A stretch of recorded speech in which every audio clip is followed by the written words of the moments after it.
कि हे ईश्वर, मैं आपके चरण रूपी कमलों की वंदना करता हूँ, पूजा करता हूँ। वंदना का मतलब होता है पूजा करना या विनती करना। हे ईश्वर, मैं आपके चरण रूपी कमल रूपी चरणों की वंदना करता हूँ। चरण कमल हरिराय वल्लभ हरिराय, जाकी कृपा पंग गिरी लघई। जाकी कृपा, जिसकी कृपा माता से, जिसकी कृपा माता से, पंग माने होता है लंगड़ा व्यक्ति, गिरी माने होता है पर्वत, लघई माने लांग जाता है, पार कर जाता है। जिसकी कृपा मात्र से लंगड़ा व्यक्ति भी पर्वत को पार कर जाता है। अंधे को सब कुछ दर्शाई, अंधे व्यक्ति को सब कुछ अंधे को सब कुछ दर्शाई, सब कुछ दिखने लगता है। बहिरऊ सुनई गुंग पुनि बोलई, बहिरा सुनने लगता है, बहरा व्यक्ति सुनने लगता है, गूंगा पुनः बोलने लगता है, फिर से बोलने लगता है। रंग चढ़े सिर छत्र धराई, और रंग माने होता है भिखारी। भिखारी अपने सर पर छत्र धारण करके राजाओं की भांति चलता है। सूरदास स्वामी करुणामय, बार बार बंधु ही पाई। सूरदास जी कहते हैं कि हे स्वामी करुणामय, करुणा के सागर। हे सूरदास जी कहते हैं कि हे स्वामी, हे ईश्वर करुणा के सागर, मैं बार बार हर जन्म में आप ही को पाऊँ, और मुझे किसी और ईश्वर की इच्छा नहीं है, क्योंकि आप ऐसे ईश्वर हैं जिनकी कृपा से लंगड़ा व्यक्ति भी पर्वत को पार कर जाता है, अंधा को सब कुछ दिखने लगता है, बहरे को सब कुछ बहरा सब कुछ सुनने लगता है, गूंगा पुनः बोलने लगता है, रंग राजाओं की भांति पर छत्र धारण करके चलने लगता है। इसलिए हे प्रभु, मैं बार बार आप ही को, हर जन्म में आप ही को पाऊँ। मेरे प्यारे विद्यार्थी, अगले पद को देखते हैं। तो चलिए मेरे प्यारे विद्यार्थी, दूसरे पद को देख लेते हैं। दूसरे पद में सूरदास जी ने लिखा है, अभी गति गत कुछ कहत न आवे, जो गूंगे मीठे फल को रस अंतर्गत ही भावे, परम स्वाद सबहि सुनिरंतर अमित तोष उपजावे, मन बाणी को अगम अगोचर जो जाने सो पावे, रूप रेख गुण जाति जुगत बिनु निरालम कृत धावे, सब विधि अगम विचारहि तत सुर सगुन पद गावे। बहुत ही प्यारा पद है मेरे प्यारे विद्यार्थी। अविगत गति कछ कहत न आवे। सूरदास जी कहते हैं कि अविगत जो बीत गया है, जो आंखों से दिखाई न दे, अर्थात निरंकार ब्रह्म के गति के विषय में, कछ माने कुछ, कहत न आवे कहा नहीं जा सकता है। ज्यों गूंगे मीठे फल को रस अंतर्गत ही भावे, जिस प्रकार गूंगे को, ज्यों माने जिस प्रकार गूंगे को मीठे फल को रस का रस अंदर ही अंदर, अंदर ही अंदर, अंतर्गत मतलब अंदर ही अंदर, यानी उसके हृदय में को अंदर ही अंदर से भावे माने अच्छा लगता है, भाता है। परम स्वाद सब, परम स्वाद श्रेष्ठ स्वाद, उसके श्रेष्ठ स्वाद को सब ही सुनिरंतर, वह सब ही को बता नहीं सकता है, लगातार कर करके निरंतर वह प्रकट नहीं कर सकता है। अमित तोष उपजावे, जो उसके हृदय में अमृत संतोष उत्पन्न हुआ है, वह अपने मन और वाणी से कर करके प्रकट नहीं कर सकता है। आगे लिखा क्या रहा है, मन वाणी को अगम अगोचर जो जान नहीं सो पावे। मन और वाणी से, इस अगम मन और वाणी से, इस अगम माने न जाने जाने वाले, अगोचर माने न देखे जाने वाले, अर्थात अदृश्य, यानी पूरा अर्थ को मिलाया जाए तो मेरे प्यारे विद्यार्थी हो जाएगा, अर्थात निरंकार ब्रह्म को मन और वाणी से जो जान पाएगा वही पा सकता है, बाकी कोई भी नहीं पा सकता है, क्योंकि निरंकार ब्रह्म का कोई रूप नहीं होता है। मेरे प्यारे विद्यार्थी है, आप जानते हैं निरंकार का मतलब निर्धन आकार, जिसका कोई आकार नहीं। रूप रेख गुण जात जुगत बिन, बिना किसी रूप रेखा के, बिना किसी गुण के, बिना किसी जात के इस संसार में, बिना, जुगति माने संसार होता है, बिन माने बिना, बिना इस संसार में बिना किसी रूप रेखा के, गुण के, जात के, निरालंब कित धारे। निरालंब, निरालंब माने होता है बिना किसी आधार के, बिना किसी आधार के, कित माने कहाँ, धावे माने दौड़ा जाए, खोजा जाए। ऐसे निरंकार ब्रह्म को बिना किसी आधार के भला कहाँ खोजा जाए, कहाँ ढूंढा जाए। सब विधि अगम विचार ही ताते सुर सगुन पद गावे। सभी विधियों पर अगम माने पहले से ही, विचार ही माने विचार करके, ताते माने ताते, सुर सगुन पद गावे। सूरदास जी ने यह सगुन पद गाना शुरू किया है, अच्छा पद गाना शुरू किया है। क्या अच्छा पद गाना शुरू किया है? चलते हैं तीसरे पद की ओर। मेरे प्यारे विद्यार्थी उसी को देखते हैं। मेरे प्यारे विद्यार्थी चलते हैं तीसरे पद की ओर और ध्यान से इस पद को पढ़ते हैं और इसके अर्थों को समझते हैं। और मुझे आशा है कि आप अपने कॉपी में नोट कर रहे होंगे। किलकत कान गुटरवनियावत मणिमय कनक नंद के आगन, बिंब पकड़ी को धावत। कबहु निरख हरिया पहुँचा को, करिसो पकड़न चाहत। किलक हंसत राजत द्विदतिया, पुण्य पुण्य गाहत। कनक भूमि पर कर पग छाया, यह उपमा इक राजति। करि करि पति पद पति मन वसुधा, कमल बैठकी साजति। बाल दशा सुख निरख यशोदा, पुनि पुनंद बुलावती। यशोदा तरले ढाक, सुन के प्रभु को दूध पियावती। बड़े ही सुंदर पदों में से गा करके लिखा गया है। मेरे प्यारे विद्यार्थी, सूरदास जी ने इसे बहुत ही सुंदर पदों में लिखा है। तो मेरे प्यारे विद्यार्थी, आशा करता हूँ इस मेरे द्वारा बताए हुए पदों को आप जरूर लिखेंगे और 100% सफलता पाने के लिए आप इसे जरूर याद करें और मनन करें, अपने दिमाग पर रखें। चलते हैं मेरे प्यारे विद्यार्थी, शुरू करते हैं। किलकत, किलकत का मतलब होता है किलकारी मारते हुए, हंसते हुए। कान माने होता है कान्हा, अर्थात श्री कृष्ण घुटरवनि आवत, घुटनों के बल चले आ रहे हैं। किलकारी मारते हुए, कान अर्थात श्री कृष्ण, घुटरवनि माने घुटनों के बल, आवत माने चले आ रहे हैं। मणिमय, मणियों से मय, कनक, कनक माने सोना, सोना और मणियों से जटित। नंद के आंगन, नंद बाबा के आंगन में। बिंब पकड़िबे को धावत, बिंब माने होता है परछाई, परछाई को पकड़ने के लिए धावत माने दौड़ते हैं। कौन? श्री कृष्ण। नंद बाबा के आंगन में मणि और सोना से जटित नंद बाबा का आंगन है, उसमें क्या कर रहे हैं? अपने परछाई को या बिंब को, परछाइयों को पकड़ने के लिए दौड़ रहे हैं, धा रहे हैं।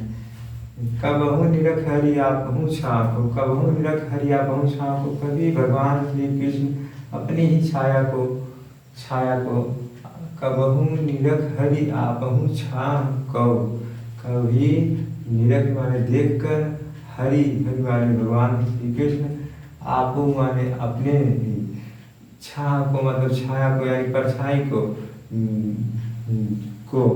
करि सौ पकड़न चाहत। करि माने हाथ, सौ माने से, पकड़न माने पकड़ना, चाहत माने चाहते हैं। कभी भगवान श्री कृष्ण अपने ही छाया को मणि से जटित नंद बाबा के आंगन में देख करके उसे अपने हाथ से पकड़ना चाहते हैं। किलक हंसती राजत द्विदतिया, किलक हंसती, किलक मतलब किलकारी मारकर, हंसती माने हंसत, राजत द्विदतिया, किलकारी मारकर जब वे हंसते हैं तो राजत माने सुशोभित होती है, द्विदतिया उनके आगे की दोनों ततुलियाँ सुशोभित होती हैं। पुण्य पुण्य तीही अवघा, जिसे बार बार देखने का मन करता है। कनक भूमि पर कर पग छाया, कनक भूमि, सोना से जटित भूमि पर नंद बाबा के आंगन पर श्री कृष्ण के कर माने हाथ और पग माने पैर की छाया। यह उपमा एक राजत, यह उपमा इस प्रकार से शोभित होती है जैसे करी करी प्रतिपद प्रतिमन वसुधा, करी करी प्रतिपद प्रतिपद पर हर एक पद पर प्रतिपद प्रतिमन हर एक मणि में वसुधा माने पृथ्वी कमल बैठकी सजा, श्री कृष्ण को बैठने के लिए कमल की बैठकी सजा रही हो। बाल दशा सुख निरख यशोदा, बच्चे की दशा को देख करके यशोदा माता पूनी पूनी नंद बुलावत बार बार नंद बाबा को बुलाती हैं और ये देखने के लिए कि इनके हाथों और पैरों की छाया किस प्रकार पृथ्वी पर पड़ रही है। अचरा तरलय ढांकी सूर्य के प्रभु को दूध पियावत, और मंत्रत्व के कारण ममता के भाव के कारण अपने आंचल से ढक करके, तर का मतलब होता है ढक करके, अपने बच्चे को अर्थात श्री कृष्ण को माता यशोदा दूध पिलाने लगती हैं, प्रेम करने लगती हैं। मुझे आशा होगा मेरे प्यारे विद्यार्थी ये पद आपको समझ में आया होगा। आप इसे अपने कापियों में लिखते रहें और याद करते रहें। चलते हैं चौथे पद की ओर मेरे प्यारे विद्यार्थी, चलते हैं मेरे प्यारे विद्यार्थी चौथे पद को ध्यान से देखते हैं। मैं अपनी सब गाय चरई हूँ, प्रातः होत बल के संग जई हूँ, तेरे कहन नहीं हूँ। ग्वाल बाल गायन के भीतर मैं कहूँ डर नाही लागत, आज न सोऊं नंद दुआई रैन रहूँगो जागत। और ग्वाल सब गाय चरई हूँ, मैं घर बैठे रही हूँ, सूर शाम तुम सोई रही हो, प्रातः ज्ञान मैं अब दई हूँ। बहुत ही अच्छा पद है। यह चौथा सूटा जी ने बड़ी सुंदरता से लिखा है। इस पद को के अर्थ को बताने से पहले मैं प्यारे विद्यार्थी मैं आपको बता देना चाहता हूँ कि इसमें माता और पुत्र के हठपन का इसमें वर्णन किया गया है। इसमें सूरदास जी ने इसका वर्णन किया है और किस प्रकार किया है। श्री कृष्ण बालक से अब थोड़े बड़े हो चुके हैं, तो ये गाय चराने के लिए जिद कर रहे हैं, अपनी माता से कह रहे हैं कि मैं अपनी सब गाय चराई हूँ, हे माता मैं अपनी सभी गायों को चराऊंगा। प्रातः होत बल के संग रही हूँ, सुबह होते ही मैं बलराम भैया के साथ जाऊंगा। ते कह न रही हूँ, तुम्हारे कहने से भी नहीं रुकूंगा।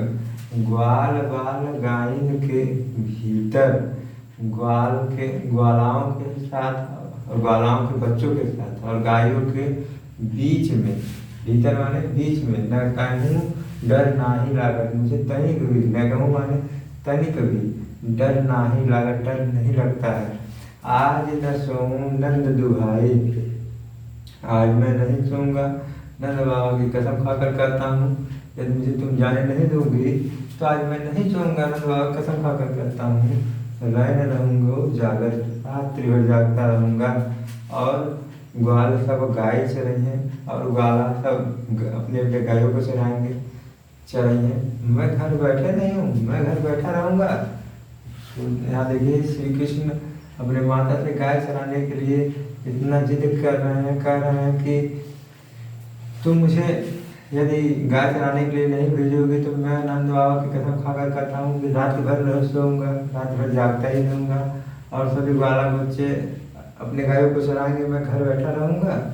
सूर श्याम तुम सोई रहे हो। अब माता पुत्र के जिद के आगे झुक जाती है और कहती है माता यशोदा कि सूर श्याम, हे श्री कृष्ण, हे मेरे प्यारे बेटे, तुम सोई रही हो, प्रातः अब जान मैं रही हूँ, प्रातः अब जान मैं रही हूँ, प्रातः मैं खुद ही तुम्हें जाने दूंगी, जगह दूंगी, तुम चले जाना। मेरे प्यारे विद्यार्थी, आशा है कि आपको ये पद समझ में आया होगा। चलते हैं अगले पद की ओर। अगला पांचवा पद को हम समझेंगे। तो मेरे प्यारे विद्यार्थी चलते हैं इस पद को देखते हैं। मैया हो न चरहियों गाय, मैया हो न चरहियों गाय, हे माता मैं अपनी गायों को नहीं चराऊंगा। श्री कृष्ण अब बड़े हो गए हैं और हठीले हो गए हैं और कह रहे हैं कि हे माता अब मैं अपनी गायों को नहीं चराऊंगा। क्यों नहीं चराऊंगा? इस कारण भी है, देखो कारण बता रहे हैं। शिगरे ग्वाल बाल घुरावत मोसो मेरो पाए पिलाई। शिगरे वाले सभी, ग्वाल घिरावत मोसो, ग्वालाओं के बच्चे या ग्वालाएं अपने गायों को मुझसे ही, मौसम माने मुझसे ही घिराने के लिए कहते हैं, घेरने के लिए कहते हैं। मेरे पाँव पिराए में गिरते गिरते मेरे पैर दर्द करने लगते हैं। जो न पतियाए, यदि नहीं मानती हो तो पूछ बलदाऊँ, तो पूछ बलदाऊँ। और राम भैया से पूछ लीजिए, अपनी सब दीवारी अपनी सगत देकर पूछिए, नहीं तो वे भी झूठ बोल देंगे, कहेंगे कहाँ दौड़ाते हैं, कहाँ घेरने के लिए कहते हैं। वह भी द्रुत हैं। यह सुनी माई यशोदा ग्वालिन गाली देत रिसाई। यह सुनकर माता यशोदा, यह सुनकर माता यशोदा ग्वालाओं को ग्वालिनियों को गालियाँ देती हुई, अर्थात अपशब्द बोलती हुई उनसे ईर्ष्या करने लगती है, क्रोधित हो जाती है और कहती हैं, मैं पठवती अपने लड़का को, मैं अपने बच्चे को वहाँ भेजती हूँ, आवे मन बहलाए, उसे अपने मन को बहलाने के लिए जाकर तो अपना मन बहलाए इसलिए उसे वहाँ भेजती हूँ, न कि गाय चराने के लिए वहाँ भेजती हूँ। सूर्य श्याम मेरो अति बालक, सूर्य जी कहते हैं मेरा प्यारा दुलारा बच्चा तुम्हारा पता ही नहीं है, तुम लोग उसे घिरा घिरा करके मारते हो, अर्थात तुम लोग उसे दौड़ा दौड़ा करके थका देते हो। इस प्रकार माता यशोदा अपनी ईर्ष्या को प्रकट करती हैं, अपने बच्चे के प्रति अपने प्रेम को प्रकट करती हैं। तो मुझे आशा है कि यह पद आपको समझ में आया होगा। चलते हैं छठवें पद की ओर मेरे प्यारे विद्यार्थी, चलते हैं मेरे प्यारे विद्यार्थी, छठवें पद को देखते हैं। सखी री मुरली लीजो चोरी। हे सखी, श्री कृष्ण की मुरली को चोरी कर लिया जाए। देखिए मेरे प्यारे विद्यार्थी, इस पद को बताने से पहले बताना चाह रहा हूँ कि गोपियाँ श्री कृष्ण से प्रेम करती हैं और गोपियाँ श्री कृष्ण के साथ खेलती हैं, कूदती हैं, बैठती हैं, लेकिन श्री कृष्ण ने जब से मुरली को ले लिया है तब से मुरली को बजाते हैं, दिन रात उसी को अपने साथ लिए रहते हैं। इसलिए गोपियों को ये अच्छा नहीं लग रहा है और गोपियाँ कह रही हैं कि सखी रे मुरली ली जो चोरी। हे सखी, श्री कृष्ण की मुरली को चोरी कर लिया जाए। जिन गोपाल कीन्हे अपने बस, जिसने श्री कृष्ण को, गोपाल था गायों को पालने वाला था, श्री कृष्ण को कीन्हे किया है, अपने बस में किया है। प्रीति सबन की तोड़ी, हम सभी के प्रेम को तोड़ करके अपने बस में किया है। छीन एक घर भीतर, छीन माने क्षण भर के लिए, इसलिए यह घर के अंदर बाहर रात दिन निश बासर, निश माने रात, बासर माने दिन, धरत न कबहू छोड़ी, धरते नहीं है कभी छोड़ करके, कभी अपने से अलग करके रखते नहीं हैं। कबहू कर कबहू अधरन, कबहू कर माने हाथ में, कभी अपने हाथों में लेकर रखते हैं। कबहू अधरन, कभी वे अपने होठों पर, अधरन माने होठ होता है मेरे प्यारे विद्यार्थी, तो कभी वे अपने होठों पर भी रखते हैं। कटि कबहू, कटि माने करधनी के पक्ष में, कमर के पक्ष में, कभी वे खोसत जोड़ी, कभी वे अपनी करधनी में खोस करके रख लेते हैं उसे। न जानम कछु मेरी मोहनी, न जानम कौन सी मोहनी जादू मुरली ने उसको उनके ऊपर कर दिया है कि राखे अंग अंग भोली, उनके अंग प्रत्यंग को अपने से लगाई रहती है, अपने उनके अंग प्रत्यंग को हमेशा चंचलता रोमांचित की रहती है। सूरदास प्रभु को मन सजनी, सूर्य जी कहते हैं कि प्रभु के मन में सजनी, अर्थात गोपियाँ बाधम राग की डोरी, अपने राग की, अपने प्रेम की, राग माने प्रेम की डोरियाँ बांधना चाहती हैं। मेरे प्यारे विद्यार्थी, मुझे आशा है कि इस पद को आप समझे होंगे। चलते हैं सातवें पद की ओर और ध्यान देते हैं।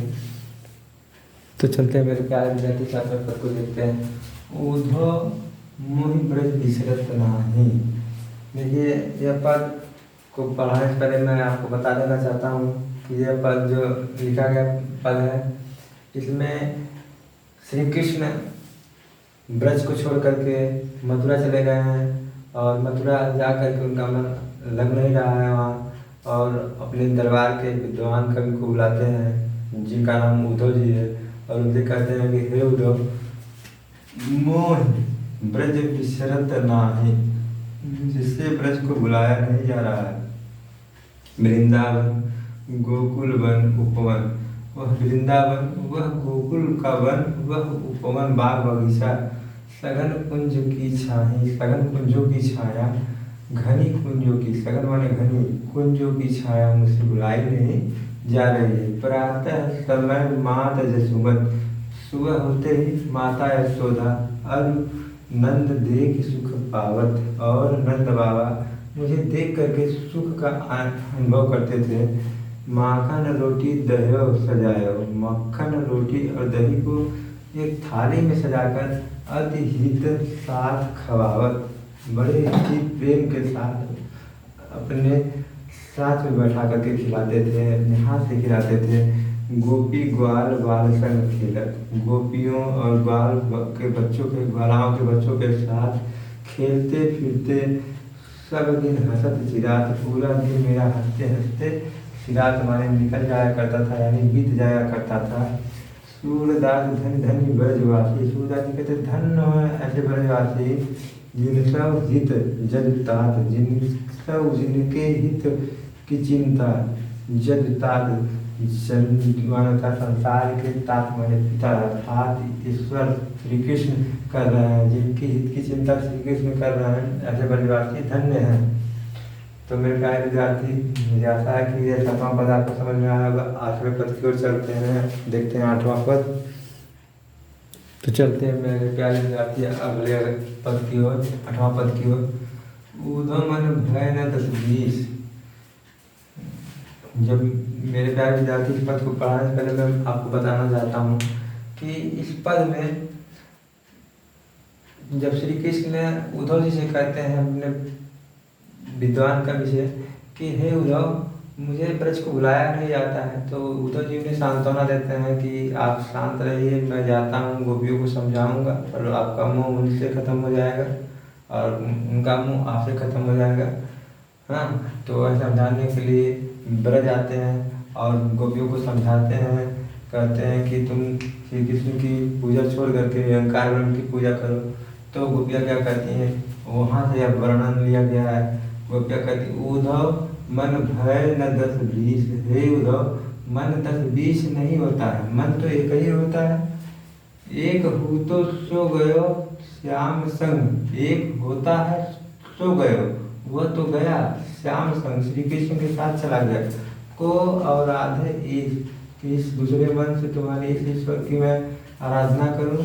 इंद्रिय शिथिल भई केशव बिन, हमारी इंद्रियां स्थिर हो गई हैं, श्री कृष्ण के बिना रुक गई हैं, शिथिल पड़ गई हैं। ज्यों देह बिन शीश, जिस प्रकार ज्यों माने जिस प्रकार देह माने होता शरीर, बिन शीश बिना सिर के देह स्थिर हो जाता है, उसका संचालन रुक जाता है, उसी प्रकार बिना केशव के, बिना श्री कृष्ण के हमारी इंद्रियां स्थिर हो गई हैं।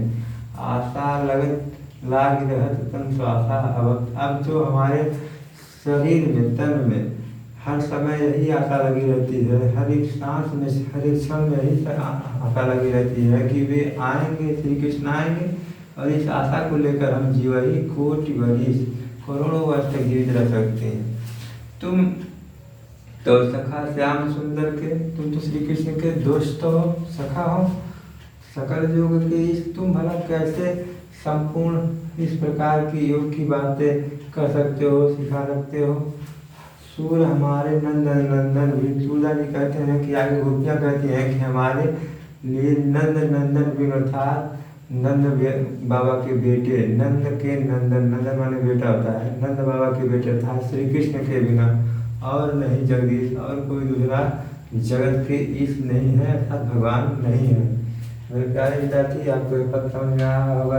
अगले पद की ओर, बहुत ही सुंदर पद था यह मेरे प्यारे विद्यार्थी। चलते मेरे प्यारे विद्यार्थी 9वें पद की ओर, बिना देरी किए हुए इस अर्थों को समझते हैं। उद्धव जाओ तुम्हें हम जाने, हे उद्धव तुम अब यहाँ चले जाओ, तुमको अब हम जान गए। गोपियाँ उद्धव को फटकार लगा के कहती हैं कि हे उद्धव तुम, उद्धव जाओ, उद्धव तुम यहाँ से जाओ, तुम्हें हम जाने, तुमको हम पहचान गए, तुमको हम जान गए। श्याम तुम्हें यहाँ को नहीं पठायो, श्याम अर्थात श्री कृष्ण, तुम्हें माने तुम्हें यहाँ को नहीं पठायो, श्री कृष्ण ने तुम्हें यहाँ पर नहीं भेजा है, तुम हो बीच भूला, तुम बीच में रास्ता भूल कर यहाँ चले आए हो। ब्रज नारी सो जोग कहत हो, बात कहत न ल जाने। हम ब्रज नारियों से योग की बात करते हो, योग साधना की बात कर रहे हो, यह बात करने में तुम्हें लज्जा नहीं आ रही है? क्योंकि पूरा विश्व जानता है कि ब्रज की नारियाँ श्री कृष्ण की उपासक हैं, और हम ब्रज की नारियों से योग साधना की बातें कर रहे हो, निराकार ब्रह्म की पूजा करने के लिए कर रहे हो। यह बात करने में तुम्हें लज्जा नहीं आ रही है? बड़े लोग न विवेक तुम्हारे, बड़े लोगों जैसे तुम्हारी बुद्धि नहीं है, विवेक नहीं है। ऐसे भय आने पता नहीं कैसे यहाँ चले आए हो। हम सब कह गए, हम सही कही, हमसे तो कह लिया, हमने तो सहन कर लिया। जिये गुण सुन ले सियाने, यदि यह तुम्हारा गुण कोई सियाना सुन लेगा तो वह सहन नहीं करेगा। कह अबला कह दशा दिगंबर, कहाँ हम अबला नारियाँ, कहाँ तुम्हारा वह दशा दिगंबर, कहाँ वस्त्र नंग वस्त्रधारी ब्रह्म अर्थात निरंकार ब्रह्म। तुम उसकी पूजा करने के लिए कह रहे हो, मस्त करो पहचान है, चुप रहो, हम तुम्हें पहचान नहीं है। साँच कहो तुमको अपनी सौ, सच्ची सच्ची बचाओ तुमको तुम्हारी सौगंध है। बूझत की बात निराने, बूझत मतलब पूछ रही है, यह बात मजाक नहीं कर रहे हैं। सूर्य श्याम जब तुम्हें पठायो, श्री कृष्ण ने जब तुम्हें यहाँ भेजा तब मैं कहूँ मुस्कान, तब क्या उनके होठों पर मुस्कान नहीं थी? मेरे प्यारे विद्यार्थी अदा करता हूँ, यह विद्याधार पसंद में आया होगा। चलते हैं अगले पद की ओर, चलते मेरे प्यारे विद्यार्थी दसवें पद की ओर, देखते हैं बिना देरी की उसके अर्थों को समझते हैं। निर्गुण कौन देश को वासी, गोपियाँ उद्धव जी से पूछते हैं कि हे उद्धव, जब तुम इतना निर्गुण ब्रह्म के विषय में बार बार मुझसे कह रहे हो तो बताओ निर्गुण कौन देश को वासी, तुम्हारे निर्गुण ब्रह्म जो है और किस देश के रहने वाले हैं? मधुकर कहीं समझाई सह दे, हे भौरे रूपी उद्धव, मुझे यह समझाकर बता दो। बूझत की सांस न हाथी, मैं यह बात तुमसे पूछ रही हूँ, सच्ची सच्ची पूछ रही हूँ, न हंसी नहीं कर रही हूँ। को है जनक, कौन है जनक, कौन जनक है, उनके कौन पिता हैं, कौन है जननी और कौन उनकी माता है, कौन नारी को दासी और कौन उनकी नारी है और कौन उनकी दासी है, सेविका है। कैसे वर्ण भेष है, कैसे उनकी वर्ण है, रंग रूप है, कैसा उनका वेशभूषा है, पहनावा है। कैसो कीनी रस में अभिलाषी, किस रस की वे अभिलाषा करते हैं, अर्थात वे निरस्त है या चंचल स्वभाव के हैं या कुछ दिल वाले हैं, अर्थात किस रस की वे अभिलाषा करते हैं। पाओगे पुण्य कियो आपनो, पाओगे पुण्य कियो आपने, अपने किए की सजा तुम स्वयं पाओगे जो वे करोगे गाफी, यदि हमसे हंसी ठिठोली गाफी करोगे तो। हंसी माने होता है हंसी ठिठोली, यदि हमसे हंसी ठिठोली करोगे तो अपने किए की सजा तुम खुद पाओगे। सुनत मौन हवे रहो बावरो सु सवे मति नाथी, यह सुनते ही मौन हो गए हैं, यह सुनते सुनते उद्धव जी मौन हो गए हैं, मौन हो रही हो, मौन होकर रह गए हैं। बावरो मतलब जैसे पागल की भांत हो गए हैं, बावरे हो गए। सूरदारी कहते हैं जैसे उनकी सवय मत नासी, सभी बुद्धि, मत माने बुद्धि, नासी माने नष्ट हो गई है, ऐसा लगता है क्योंकि पूरी बुद्धि नष्ट हो गई है। निर्गुण कौन देश को वासी, एक बार पुनः इसके अर्थों को देख लेते हैं। गोपियाँ उद्धव जी से प्रश्न करती हैं कि निर्गुण तुम्हारा किस देश का रहने वाला है? हे भौरे रूपी उद्धव, ये समझाकर मुझसे बताओ, मैं सच्ची सच्ची तुमसे पूछ रही हूँ, हंसी नहीं कर रही हूँ। कौन है उनके पिता, कौन उनकी माता है और कौन उनकी नारी है, कौन सेविका है, कैसे उनका रंग है, कैसी उनकी वेशभूषा है, कैसे रस की वे अभिलाषा करते हैं। यदि तुम हमें सच्ची सच्ची नहीं बताओगे तो पाओगे पुण्य कियो आपने, अपने किए की सजा तुम स्वयं पाओगे जो करोगे हमसे हंसी ठिठोली, जो हमसे हंसी ठिठोली करोगे तो।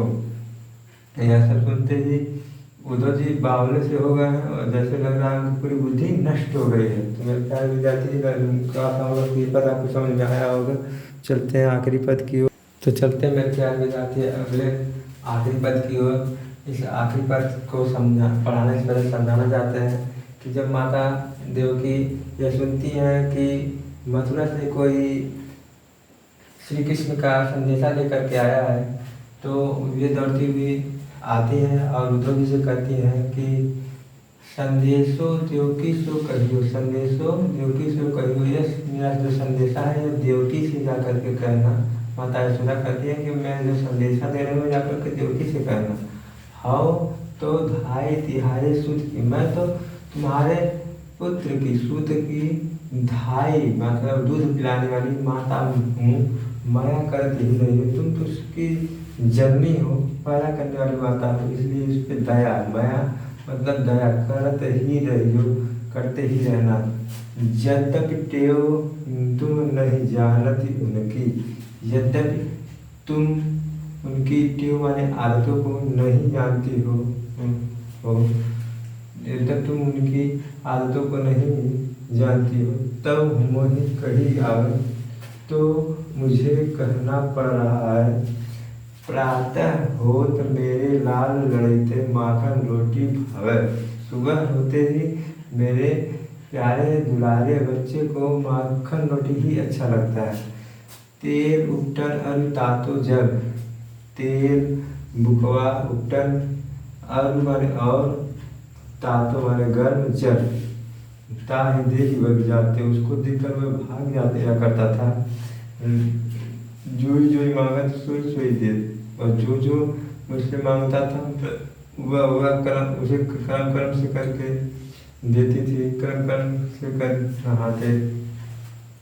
जोई जोई मांगत सोई सोई दे, वह जो जो मुझसे मांगता था मैं उसे वह देती थी। और उसके बाद वह क्या करता था, कर्म से एक एक वस्तुओं को लेकर के नहाता था। सूरपति सुनि मोह हिरैन दिन, सूरदादी कहते हैं कि माता यशोदा आगे कहती हैं कि हे पति सुनो, मुझे रात दिन बढ़ियो रहत उर सोच, हमारे हृदय में उर में यह सोच बढ़ा जाता है, लगा रहता है।